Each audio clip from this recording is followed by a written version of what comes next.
من الشیطان الرجیم بسم اللہ الرحمن الرحیم والذین یتوفون منکم ویذرون ازواجا یتربصن بانفسہن اربعۃ اشہر وعشرا صدق اللہ العظیم۔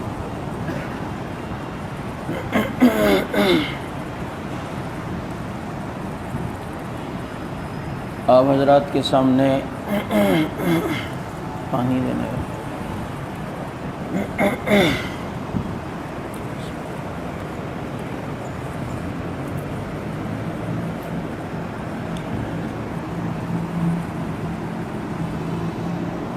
میت کے متعلق مسائل بیان ہو رہے تھے، اور اس میں جو آدمی مرنے کے قریب ہو اس کے ساتھ کیا معاملہ کرنا چاہیے وہ بتلایا تھا۔ پھر غسل اور کفن کے مسائل اور طریقہ بتایا تھا، اور پھر نماز جنازہ کے مسائل بھی آپ کے سامنے آئے۔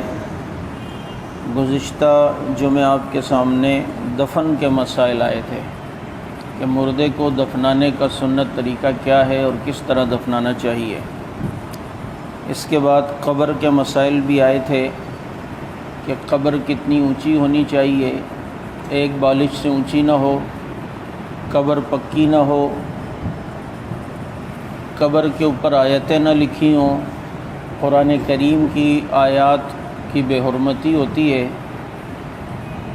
اور دیگر مسائل بھی قبر کے متعلق آپ حضرات کے سامنے آئے تھے۔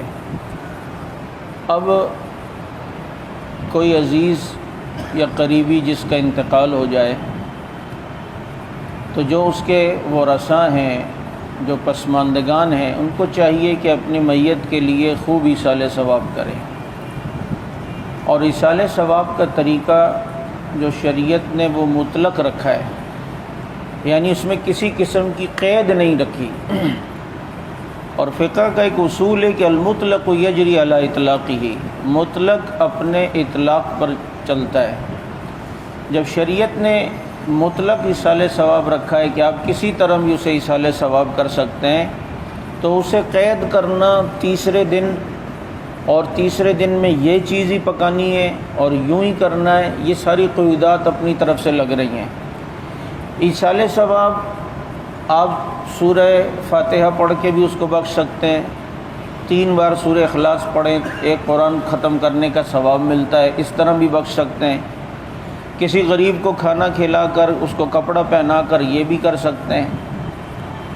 کوئی بچہ قرآن کریم حفظ کر رہا تھا، آپ اسے قرآن کریم دلا دیں، یا بچہ قرآن کریم ناظرہ پڑھ رہا تھا، اسے قرآن کریم اپنے مردے کے ایصال ثواب کے لیے دلا دیں، وہ پڑھے گا، انشاءاللہ اس کا ثواب بھی آپ کو ملے گا۔ تو کسی بھی طریقے سے ایصال ثواب ہو سکتا ہے۔ اب ایصال ثواب کے اوپر اپنی طرف سے قیودات لگانا کہ جی کھانا ہی ہونا چاہیے، تو یاد رکھیں ایصال ثواب نام ہے کہ آپ نے کوئی نیکی کی تو آپ یہ کہتے ہیں کہ اللہ اس کا ثواب میرے مردے کو پہنچ جائے، تو مردے کو تو وہ ثواب تب پہنچے گا کہ وہ نیکی پہلے آپ کے حق میں تو بھی قبول ہو، اور نیکی کے قبول ہونے کی پہلی شرط وہ اخلاص ہے کہ اللہ کی رضا کے لیے ہو۔ ہم اپنے گریبانوں میں اگر جھانک کر دیکھیں تو ہمارے دل کی یہ آواز ہوگی کہ آج اکثریت کے ساتھ جو لوگ اس طرح کرتے ہیں وہ صرف خاندان میں اپنا نام کرنے کے لیے کہ اس نے اپنے ابا کے لیے، اماں کے لیے، بھائی کے لیے یہ کچھ کیا ہے۔ اگر وہ اتنے ہی مخلص ہیں تو انہیں یہ کہا جائے چلو ایصال ثواب اس دفعہ کھانا کھلا کے نہیں بلکہ مسجد میں پیسے دلا کر دو، مسجد کا کام جاری ہے، یہاں مسجد کے کام میں پیسے دے دو، اب پتہ چلے گا وہ ایصال ثواب میں مخلص ہے یا دکھلاوا کر رہا ہے۔ کیونکہ ہو سکتا ہے وہ نہ کرے کہ اس کو پتہ ہے وہاں دوں گا تو خاندان والوں کو تو نہیں پتہ چلے گا، وہ تو کہیں گے کہ جناب اس کا آدمی مر گیا، اس نے کچھ نہیں کیا۔ تو پہلی چیز ایصال ثواب کی شرط یہ ہے کہ وہ نیکی اخلاص کے ساتھ ہو، آپ نے ایک عمل کیا اس کا ثواب آپ نے بخشنا ہے۔ چنانچہ ایصال ثواب کرتے رہنا چاہیے، اور مرحومین کے لیے ہمارے حضرت تھانوی رحمۃ اللہ علیہ کا یہ معمول تھا، جو فرماتے تھے کہ میں رات کو یہ نیت کرتا تھا کہ اللہ میں نے جتنی نفلی عبادات ذکر کیے ہیں اس کا ثواب تمام مرحومین کو مل جائے۔ اور آپ جب سورہ فاتحہ یا مثلاً 3 بار سورہ اخلاص پڑھ کے یہ کہتے ہیں کہ اے اللہ جتنے آدم علیہ السلام سے لے کر ابھی تک اور پھر اب سے لے کے قیامت تک جتنے بھی مسلمان آئیں گے میں نے اس کا ثواب اس کو دیا، تو جتنے بھی مسلمان اس دنیا میں آئے ہیں یا آئیں گے اتنی نیکیاں اللہ تعالیٰ آپ کے کھاتے میں لکھیں گے۔ اتنا آسان عمل ہے یہ۔ اور پھر ایسا نہیں ہے کہ آپ نے ادھر دے دیا تو اب آپ کو اس پڑھنے کا ثواب نہیں ملے گا۔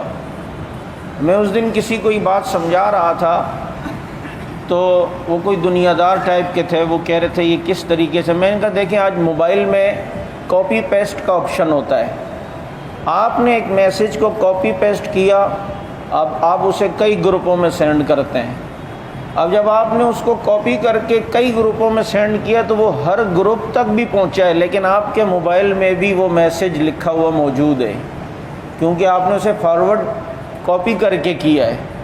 تو جب آپ اپنے موبائل کے اندر ایک میسج کو کاپی کر کے دوسری جگہ فارورڈ کرتے ہیں، وہ ہزاروں لوگوں تک پہنچ جاتا ہے، لاکھوں لوگوں تک پہنچ جاتا ہے اور آپ کے موبائل میں بھی رہتا ہے، تو اللہ تعالیٰ تو بہت وسیع ہیں، علم والے ہیں، رحیم ہیں، غنی ہیں اور بہت عطا کرنے والے ہیں، تو ان کی شان سے کیا بعید ہے کہ وہ ہمارے پاس بھی وہ ثواب ہو اور وہ ساری جگہ پر وہ ثواب پہنچ جائے، اور ایسا ہی ہوتا ہے۔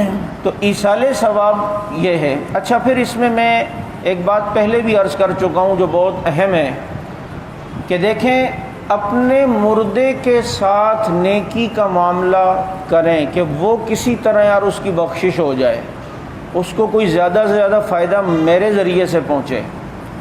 تو اس کا بہترین طریقہ یہ ہے کہ پہلے تو یہ دیکھیں کہ آپ کے جو مرحوم ہیں وہ بیماری کے ایام میں تھے، بیڈ ریسٹ پہ تھے 2-3 مہینے یا جتنے بھی ہو سکتے اس میں انہوں نے نمازیں نہ پڑھی ہوں، یا ہو سکتا ہے ابا جان نمازوں کی پابند نہیں تھے، تو بھائی ان کی زندگی کا ایک حساب لگا لیں کہ یار اتنے سال کی ان کی نمازیں ہیں، یہ ذمے، اور ابا جان اماں جان نمازیں نہیں پڑھتی تھیں، تو جو پیسہ آپ کسی اور جگہ خرچ کر رہے ہیں وہ پیسہ آپ ان کی نمازوں کے کفارے میں پہلے ادا کریں، پہلے ان کی جان تو چھڑوائیں فرشتوں سے، پہلے ان کے اوپر سے فرائض کے بوجھ کو تو ہلکا کروائیں۔ تو بہتر یہ ہے، اور بلکہ کرنا ہی یوں چاہیے۔ اب آپ مثال کے طور پہ ایصال ثواب پر 70-80 ہزار روپے خرچ کر رہے ہیں، بعض لوگ 1,00,000-1,50,000 بھی خرچ کرتے ہیں، تو اس میں پہلے یہ دیکھیں کہ ان کے ذمے روزے تو نہیں باقی، ان کے ذمے کوئی نمازیں تو باقی نہیں ہیں، تو اس کا حساب کر کے پہلے نمازوں کا روزوں کا کفارہ دیں، اور وہ ایک صدقۃ الفطر کے برابر ایک نماز کا کفارہ ہے۔ اس دفعہ تقریباً 100 روپیہ تھا، تو یہ ایک روزے کا کفارہ بھی یہ ہے اور ایک نماز چھوٹنے کا کفارہ بھی یہ ہے۔ تو جن لوگوں کی ایسی حالت ہوتی ہے کہ وہ بیڈ ریسٹ پر ہوتے ہیں، بیچارے نماز تو پڑھتے ہیں لیکن ان ایام میں نماز نہ پڑھ سکے اور ان کا انتقال ہوا، تو پیچھے ورثہ کو چاہیے کہ وہ پہلی فرصت میں ان کی نمازوں کا کفارہ دے، اس کے بعد جو ہے وہ باقی ان کے ایصال ثواب کی جو ہے فکر کرے۔ اور ایصال ثواب میں بھی میں نے کہا کہ خالص اللہ کی رضا مقصود ہو، دکھلاوا نہ ہو، نام و نمود اور نمائش یہ دل کے اندر نہ ہو ذہن میں کہ جناب میری واہ واہ ہوگی اور میرے خاندان والے کہیں گے انہوں نے تو ابا جان کے لیے بہت کچھ کیا۔ یاد رکھو اگر یہ نیت خراب ہوئی تو آپ نے اپنے ابا کے لیے کچھ نہیں کیا، اپنے مرحوم کے لیے کچھ نہیں کیا، اپنے مرنے والے کے لیے کچھ بھی نہیں کیا ہے۔ اللہ تعالیٰ کسی عمل میں کسی کو شریک کرنا پسند نہیں کرتے، اخلاص ہونا چاہیے، جو کام اللہ کی رضا کے لیے ہو وہ تھوڑا بھی ہو لیکن اللہ رب العزت اسے جو ہے وہ بہت کچھ بڑا بنا کر جو ہے وہ آخرت کے اندر دکھائیں گے۔ تو ایصال ثواب اس طریقے سے، اور میں نے کہا کہ پہلے اس کے کیا کہتے ہیں کفارہ ادا کریں۔ اب کبھی انسان قبرستان بھی جاتا ہے اپنے مرحومین کے قبر پر، خاص کر اولاد کو چاہیے کہ وہ اپنی والدین کی قبر پہ کثرت سے جایا کرے، اور نہ تو کم از کم جمعے کے جمعے ضرور جایا کرے۔ اور جا کر وہاں پہلے تو یہ ہے کہ قبرستان میں داخل ہوتے ہوئے سلام کیا جاتا ہے، السلام علیکم علی القبور یغفر اللہ لنا ولکم انتم سلفون ونحن بالاثر۔ اب یہ دعا آپ نے سلام کیا، اس کے بعد آپ جو ہے وہ قبرستان میں گئے تو وہاں پر آپ دل میں جتنا بھی پڑھ سکتے ہیں اپنے میت کے ایصال ثواب کے لیے پڑھ سکتے ہیں۔ فقہا نے لکھا ہے کہ قرآن کریم کا نسخہ قبرستان میں لے کے جانا یہ مکروہ ہے، اس سے بچنا چاہیے۔ بعض لوگ سورہ یاسین ہاتھ میں لے کے جا رہے ہوتے ہیں یا قرآن کریم لے کے جا رہے ہوتے ہیں، بھئی ابا کی قبر پہ بیٹھ کے پڑھیں گے۔ بھائی وہ اس وقت آپ کو جتنی بغیر دیکھے یاد ہیں بس آپ وہ پڑھیں۔ جب ایک چیز منع ہے تو منع ہے، قرآن کریم دیکھ کے پڑھنا ہے تو وہ آپ مسجد میں یا گھر میں پڑھ کے اس کا ثواب ان کو بخش دیں۔ قرآن کریم کا نسخہ قبرستان میں لے کے نہیں جانا چاہیے، یہ فقہا نے علماء نے جو ہے وہ مکروہ لکھا ہے۔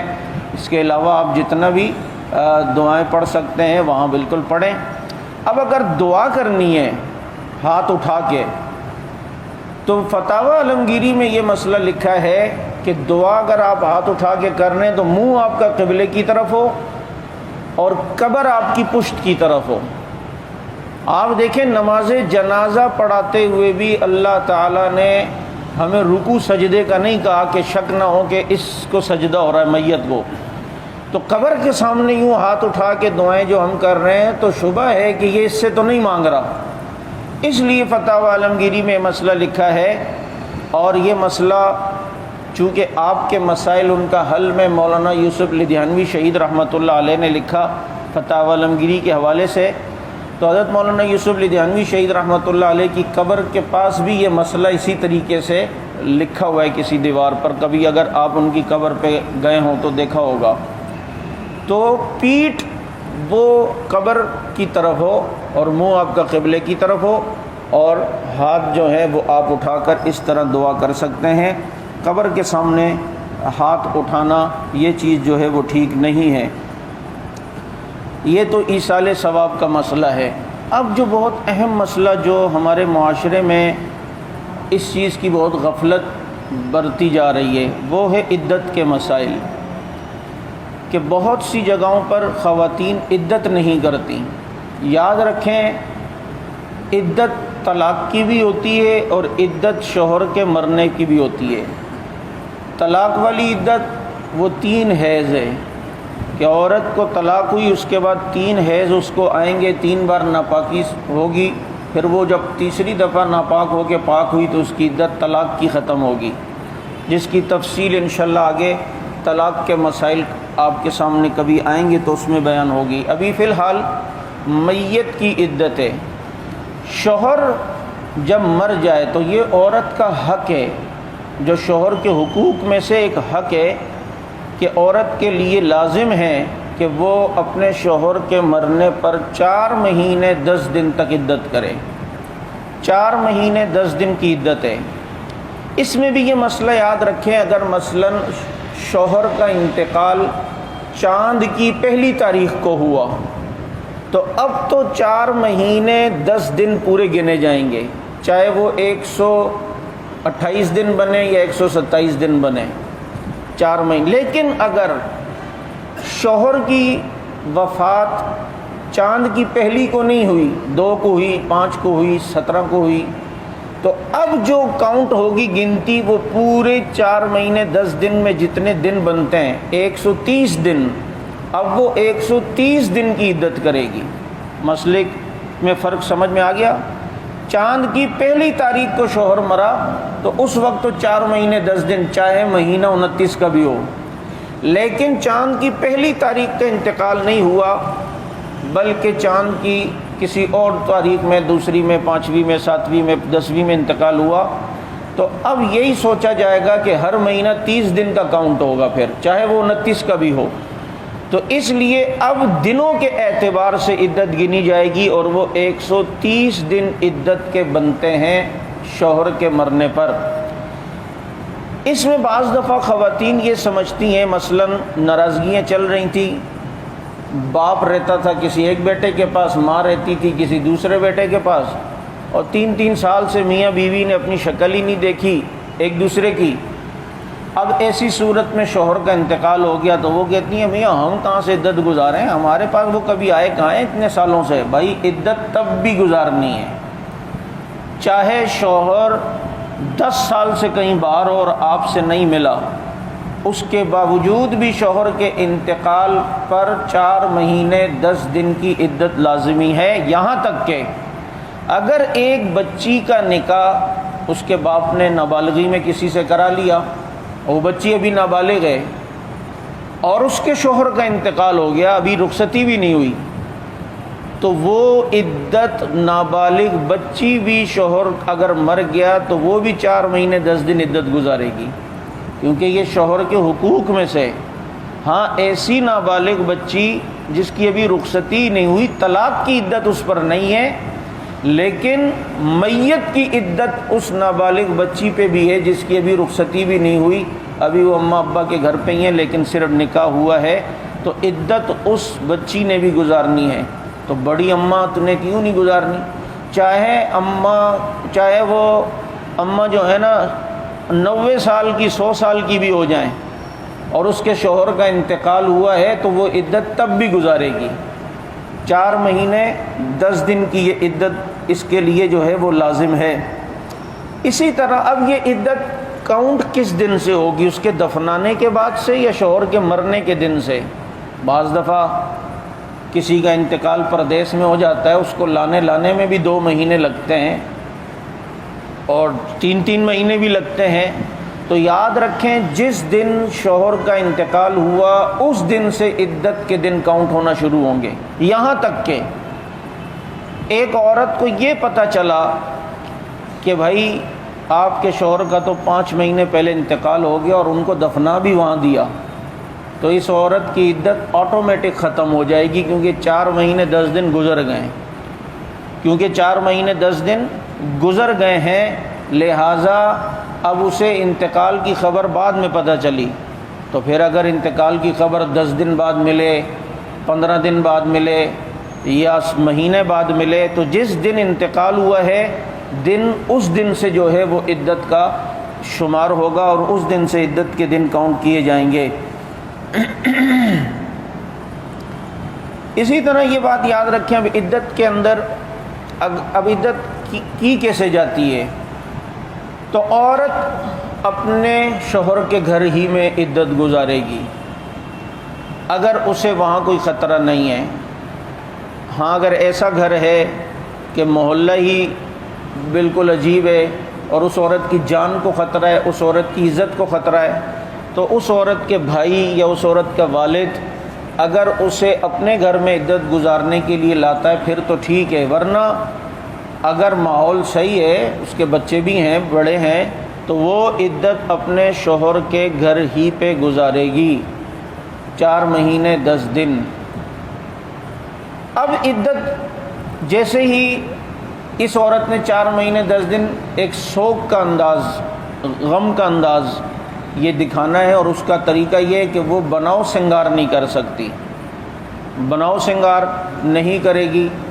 چوڑیاں بعض ہمارے ہاں یہ رسم ہے جیسے ہی شوہر مر جائے تو چوڑیاں توڑتے ہیں۔ بھائی چوڑیاں اگر آرام سے نکل سکتی ہیں آسانی سے تو صحیح سالم نکالنی چاہیے، یہ مال ضائع کرنے کا فلسفہ یہ مزاج اسلام میں نہیں ہے، اس کو آپ اتاریں۔ چوڑیاں توڑنے کا جو رواج ہے یہ غلط ہے، توڑی اس وقت جاتی ہیں جب نکل ہی نہیں رہی، تو اب مجبوری ہے، تو وہ چونکہ چوڑیاں بناؤ سنگار میں آتی ہیں تو لہٰذا اب وہ گھر میں اکیلی ہے تب بھی وہ بناؤ سنگار نہیں کر سکتی، یہاں تک کہ بلا عذر عورت سرما بھی نہیں لگا سکتی۔ ہاں اگر عذر ہے علاج کے لیے ڈاکٹر نے کہا ہے کہ بھئی یہ سرما ہے، عصمت ہے یا فلاں ہیں، یہ آنکھیں دکھ رہی ہیں، اس میں سرما لگانا پڑے گا، تو اس کو بھی رات کو لگانا ہوگا، صبح کو اس سرمے کو صاف کرنا ہے، دن کے ٹائم سرما نہیں لگا سکتی۔ اور بہت زیادہ لش پش چمکیلے قسم کے کپڑے نہ پہنے اور اس کے ساتھ بناؤ سنگار نہ کرے۔ کنگا اگر کرنا ہے تو موٹے جو دندان ہوتے ہیں، باریک دندان بھی ہوتے ہیں کنگے میں اور موٹے بھی تو موٹے اس سے کرے، زیادہ جو ہے بناؤ سنگار نہ کرے۔ شریعت اتنی زیادہ محتاط ہے ایک عورت کی عزت و عفت کے معاملے میں تاکہ فتنے سے بچیں۔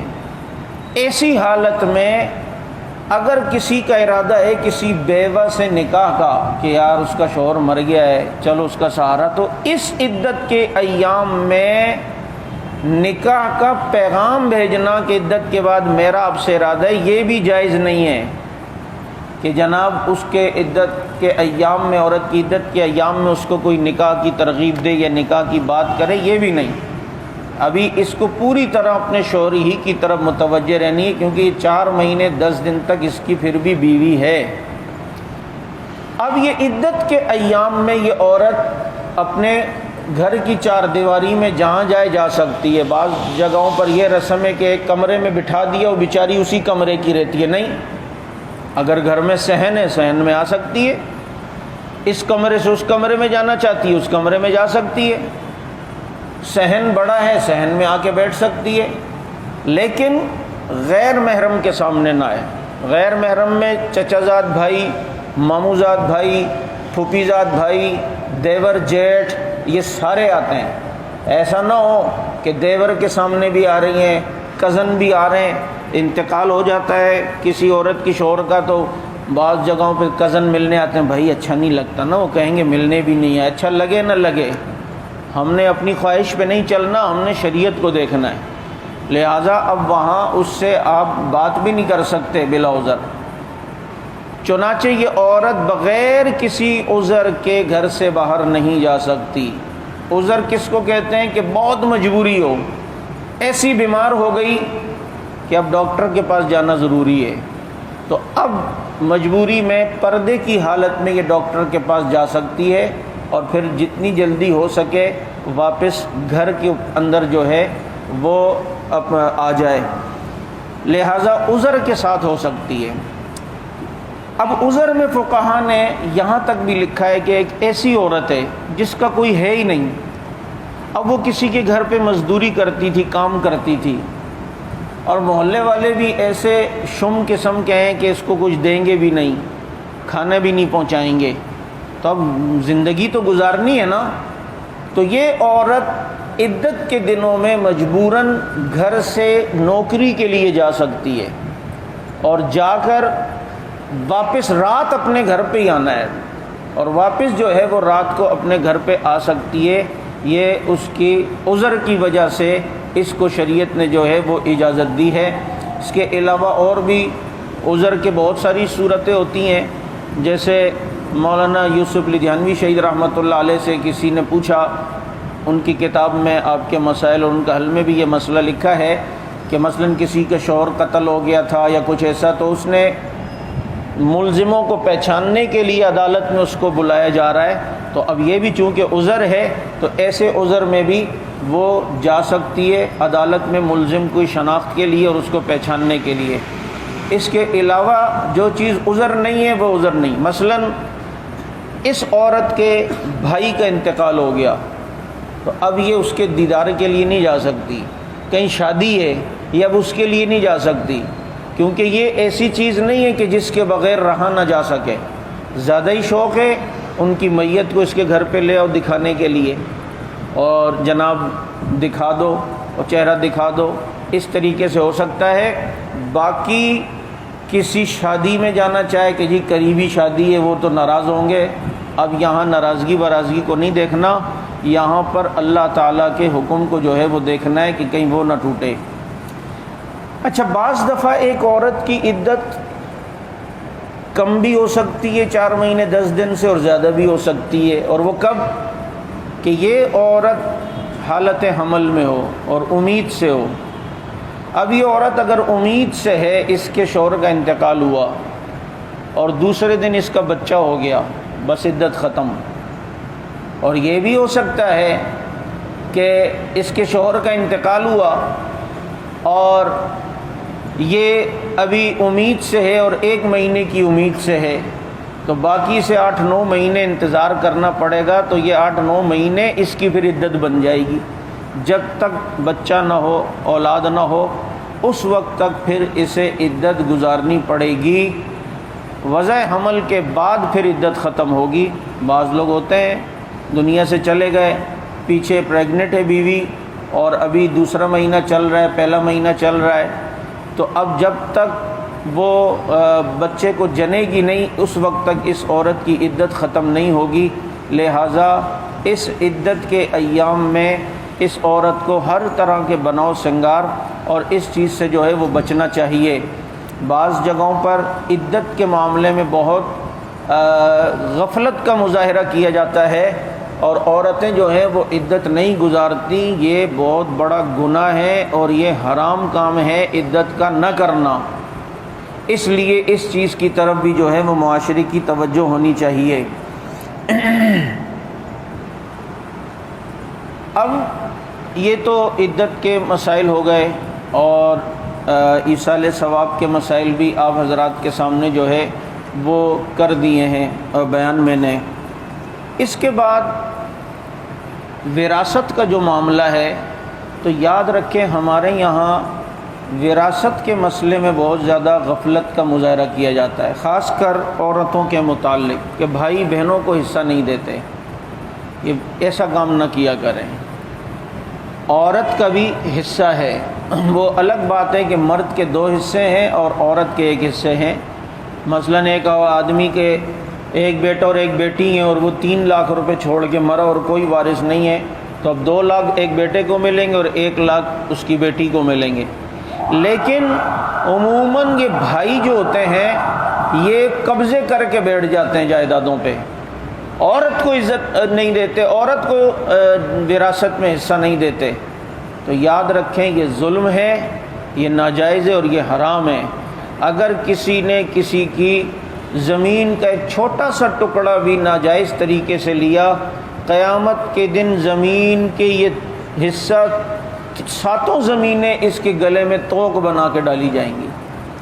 میں ایک بیان میں تھا، مولانا عمر پالنپوری رحمۃ اللہ علیہ تبلیغی جماعت کے بہت بڑے بزرگ گزرے ہیں، وہ فرمانے لگے اگر کسی نے کسی کی 5 پائی بھی ناجائز قبضہ کی تو اس پر بھی اسے قیامت کے دن 700 قبول نمازیں دینی پڑیں گی اپنی، کیونکہ وہاں تو نیکیوں کے سکے کا تبادلہ ہوگا۔ اس لیے تھوڑے سی منفعت کے لیے ہم اپنی آخرت خراب نہ کریں۔ دیکھیں مظلوم بن جاؤ، کبھی ظالم نہ بننا۔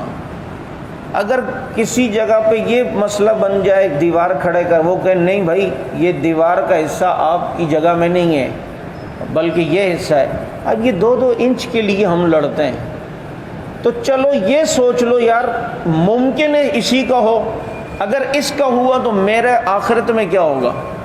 یہ تو فکر اسی کو ہوگی نا جس کے سامنے ہر معاملے میں آخرت ہو، اللہ تعالیٰ کا ڈر ہو۔ یار اگر یہ اس کا ہوا تو میرا کیا ہوگا؟ لیکن چلو اگر میرا ہوا تو انشاءاللہ مجھے اجر تو مل جائے گا نا۔ حق پر ہونے کے باوجود جو جھگڑے سے دستبردار ہو جائے، اللہ تعالیٰ اسے جنت میں گھر عطا فرماتے ہیں۔ اتنی بڑی فضیلت تو مجھے جو ہے وہ مل جائے گی۔ لہٰذا اس بات کی کوشش کریں کہ کسی کا حق نہ رہے ہمارے ذمے۔ میں کسی جگہ گیا، ہماری پرانی ایک مسجد ہوتی تھی جہاں سے میری امامت کا سلسلہ شروع ہوا۔ میں ایک دن مغرب عشاء سے تھوڑا پہلے آیا تو میں نے دیکھا کہ اکیلے ایک قاری صاحب بیٹھے میں دعائیں کر رہے ہیں، اسے نہیں پتہ پیچھے میں آیا ہوں۔ اس کی ایک دعا بڑی پیاری مجھے لگی، وہ ذرا زور زور سے دعائیں مانگ رہا تھا، کہہ رہا تھا یا اللہ جب میں دنیا سے جاؤں تو کسی کا حق مجھ پر نہ ہو، میں کسی کا حق دبا کے نہ جاؤں۔ تو دیکھیں کتنی بڑی دعا ہے کہ کسی کا حق خدا نہ خواستہ دبا کے گئے تو پھر آخرت میں مسئلہ تو بہت خطرناک ہے۔ اس لیے عورت کا بھی حصہ ہے، زمین میں بھی ہے، اور عورت کا حصہ مال میں بھی ہے۔ شیعوں کے یہاں غیر منقولی جائیداد جیسے زمین جس کو منتقل نہیں کیا جا سکتا یا مکان جسے منتقل نہیں کیا جا سکتا، شیعوں کے یہاں عورت کا اس میں حصہ نہیں ہے۔ وہ کہتے ہیں اس میں بھائی بھائی کا حصہ ہے، عورت کا، بہن کا، بیٹی کا، ماں کا حصہ نہیں ہے، کیونکہ یہ جائیداد منتقل نہیں ہو سکتی۔ ذرا توجہ کریں، جس قوم کے یہاں مسئلہ یہ ہے کہ زمین کی جائیداد میں عورت حصے دار نہیں ہے، اور وہ باغ فدق کو لے لے کر ابو بکر صدیق پر بھونکتی ہے کہ وہ قوم کہ جناب باغ سے نہیں دیا، اس سے نہیں دیا، اس سے نہیں دیا۔ اپنے یہاں مسئلہ یہ ہے کہ بیٹی غیر منقولی جائیداد میں حصے دار نہیں ہو سکتی اور اسے اس جائیداد میں حصہ نہیں ملے گا، جبکہ مسلمانوں کا یہ عقیدہ ہے کہ بیٹی کا حصہ منقولی غیر منقولی تمام جائیدادوں میں۔ اس لیے اپنے گریبان میں ہم جھانک کر دیکھیں کہ ہم نے کسی کا حق دبایا تو نہیں ہے، بھائی کا حق دبایا تو نہیں ہے۔ اس معاملے میں گھر کے بڑے کے انتقال کے بعد پورے ماحول جو ہے نا وہ عجیب ہو جاتا ہے، اور زیادہ تر بات کلیئر یہی ہے کہ وہ بیویاں جو ہوتی ہیں نا وہ پن کر رہی ہوتی ہیں، نہیں نہیں تمہارا حصہ زیادہ ہے، اور بھائی کماتے تو تم تھے اتنا، یہ بھائی تو نکھٹو تھے، انہوں نے تو کچھ نہیں کیا۔ بھائی کماتے آپ تھے تو احسان نہیں کیا ہے، یہ جگہ آپ کے والد کی ہے، وراثت میں سارے حصے دار برابر کے شریک ہوں گے۔ اس لیے یہاں پر آ کر بے ایمانی نہ کی جائے، اور یہاں پر آ کر اپنے ایمان کا سودا جو ہے وہ نہیں کرنا چاہیے۔ اس بات کی کوشش ہو کہ ہماری طرف سے کسی کے ساتھ کبھی بھی زیادتی نہ ہو۔ رسول اللہ صلی اللہ علیہ وسلم نے دوسرے مسلمان کی خیر خواہی کا فرمایا ہے، اور آج دیکھیں ہمارے معاشرے میں ہر ایک دوسرے کو کاٹنے کے چکر میں لگا ہوا ہے۔ یار کتنے بچے ہیں بے ایمانی کرنے والے کے جو کاروبار میں ڈنڈی مار رہے ہیں، چیزیں جعلی بیچ رہے ہیں، 4-5 بچے ہوں گے، 4-5 بچوں کی فکر میں تم ہزاروں بچوں کے جان کے ساتھ کھیل رہے ہو، ہزاروں بچوں کی جان کا سودا کر رہے ہو۔ دوائیاں دیکھیں تو وہ جعلی، دودھ دیکھیں تو وہ نقلی۔ آج ہمارے یہ ماموں کہہ رہے تھے کہ یہ پسی ہوئی مرچیں یہ بھی 1200 روپے کلو ہو گئی ہیں، اور یہ بھی جعلی مل رہی ہیں، اصل مل ہی نہیں رہی۔ یہ حال ہے تو مجھے بتائیں کہ پھر ہم تنقید کریں کہ جی ہماری زندگیاں سنورتی نہیں ہیں، ہمارے حالات درست ہوتے نہیں ہیں۔ کیا ہم نے اپنے حالات درست کر لیے ہیں؟ ایک مسلمان کی خیر خواہی یہ کیا ہمارے دل میں ہے یا نہیں؟ ایک صحابی دیکھیں، صحابہ سے ایمان سیکھیں۔ انہوں نے اپنے غلام کو بھیجا اور کہا کہ گھوڑا لے کر آ جاؤ۔ وہ گھوڑا لے کر آئے تو کہا کہ بڑا پیارا گھوڑا ہے، کتنے کا ہے؟ تو کہہ رہے ہیں یہ 300 درہم میں لایا ہوں۔ کہا جس سے خریدا ہے اس کو جانتے ہو؟ بندہ تمہیں نظر آئے تو پہچان لو گے کہاں کا؟ اس کو بازار میں جاؤ، اس کو لے کر آؤ۔ اس کو لے کر آئے اور اس کو کہا کہ تم نے اپنی خوشی سے یہ 300 درہم میں بیچا ہے؟ اس نے کہا جی۔ اس نے کہا تھوڑی قیمت بڑھا دو۔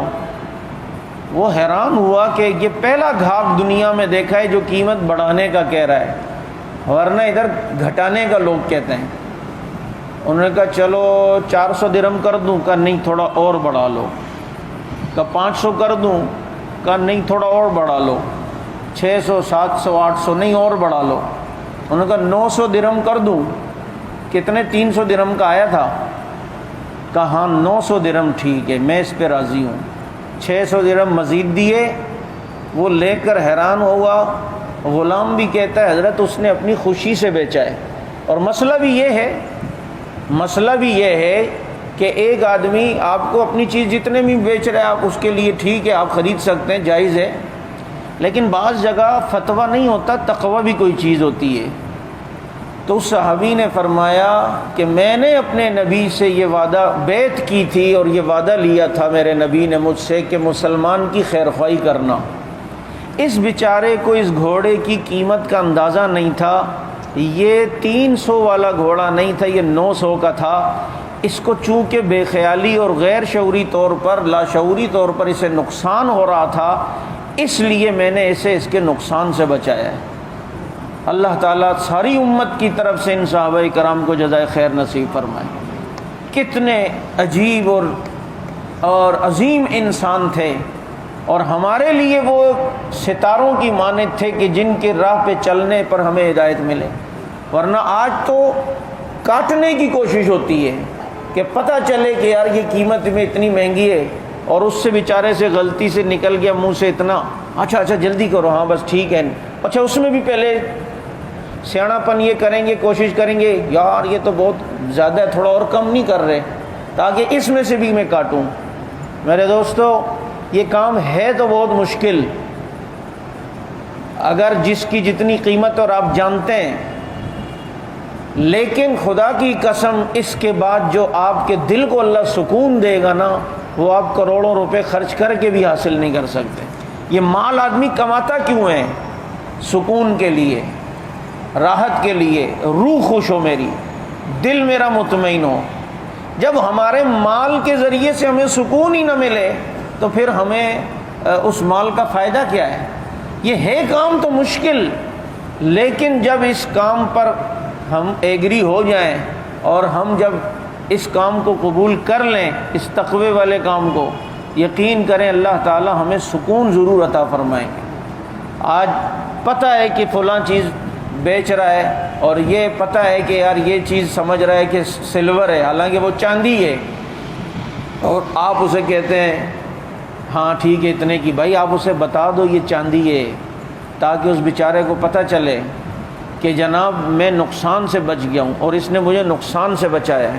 اس کے بعد جو آپ کا ضمیر آپ کو خوشی دے گا اور آپ کی روح جو سکون میں آئے گی، یہ سکون پھر کبھی میسر آتا نہیں اتنی آسانی سے۔ تو صحابی نے اس طریقے سے جو ہے وہ کیا ہے۔ تو جب تقوی ہو، آخرت سامنے ہو، تو کسی کا 1 روپیہ لیتے ہوئے بھی انسان کی جان نکلتی ہے اور حالت خراب ہوتی ہے۔ ہمارے مفتی شفیع صاحب رحمۃ اللہ علیہ، انہوں نے ٹرین میں سفر کیا تو ذرا لوکل ڈبے کا ٹکٹ لیا تھا، لیکن کوئی جاننے والا کہیں مل گیا تو اس کا جو ٹکٹ تھا وہ ذرا اچھی کلاس میں تھا، وہ اس میں بیٹھ گئے۔ اب انہوں نے کہا جو ٹکٹ والا آئے گا تو میں اس سے چینج کروا دوں گا کہ بھائی میرا ٹکٹ اس کلاس میں تھا لیکن اب اس میں تو جو قیمت بنتی ہے دیں۔ تو کہتے ہیں کہ میرا اسٹیشن آ گیا جہاں میں نے اترنا تھا، لیکن ٹی ٹی نہیں آیا، ٹکٹ چیک کرنے والا نہیں آیا۔ تو یہ اترے ہیں اور جا کر ان سے پوچھا کہ اگر کوئی آدمی اس کلاس کے ڈبے میں سفر کرے اور ٹکٹ اس کا اتنا ہو اور وہ یہاں سے یہاں تک کا سفر کرے تو کتنا ٹکٹ بنتا ہے؟ اس نے کہا اتنا۔ تو اتنے پیسوں کا انہوں نے ٹکٹ لیا اور ٹکٹ لے کر وہیں پر پھاڑ دیا اور کہا کہ اس محکمے کے اندر چلو اتنے پیسے میں نے جمع تو کرا دیے نا، میں نے جمع کرا دیے تاکہ جو ہے وہ آخرت کے حساب سے جو ہے وہ میں بچ جاؤں۔ تو آج اگر ہم اپنے ارد گرد کے ماحول کو دیکھیں تو ہم دن میں پتہ نہیں اپنے ذمے کیا کچھ نہیں لے رہے اور اپنے ذمے کتنا آخرت کا بوجھ جمع کر رہے ہیں، دن بدن جمع کر رہے ہیں۔ اللہ تعالی ہماری حفاظت فرمائے۔ تو ہم اپنے سگے بھائیوں اور بہنوں کا حق نہیں دے رہے جائیداد میں، ساتھ کھیلے ہیں، ساتھ بڑے ہوئے ہیں، لیکن یہاں جب آتے ہیں جائیداد کا مسئلہ تو وہاں پر آ کر ہم ڈنڈی مارنا شروع کرتے ہیں اور ہم بے ایمانی پر اتر آتے ہیں اور ہمارے دل میں ٹیڑھ پیدا ہونا شروع ہو جاتی ہے۔ کوشش یہ کریں کہ یار میرا جو حق بنتا ہے وہ بھی وہ لے لے بھلے، لیکن میں کسی کا حق نہ لوں، میری طرف کسی کے آخرت میں ذمے نہ آئے، تاکہ میری آخرت جو ہے وہ اچھی ہو جائے۔ اللہ تعالیٰ ہمیں سمجھ عمل کی توفیق نصیب فرمائے۔